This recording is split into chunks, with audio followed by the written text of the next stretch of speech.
So hi guys, so today inisip naman akong kalokohan. So nakita ko lang tong content nito ni Grace Cabesi or Grace basta doon sa content niya yung pamangkin niya ba yun o kapatid, di ako sinanood, nakita ko lang sa TikTok na ganyan tubig and ganun. So ipaprank natin yung kapatid natin guys. So let's go, kuha tayo ng tubig. Ito na siya guys, ito na lang water na ito kahit ito na lang siguro.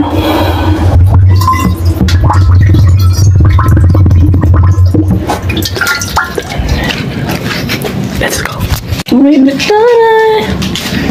Dito may kanta dyan. Dito may sip oh. Sip. Dito may sip. Sip. Ay nakita ko nung mo. Paprito ko. Namin siya kung brilyante nang no. Lapit nila pa to.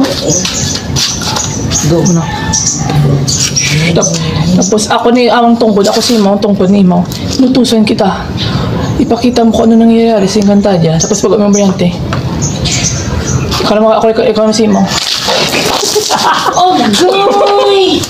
Paprito ko ba lang? Okay guys. Bye.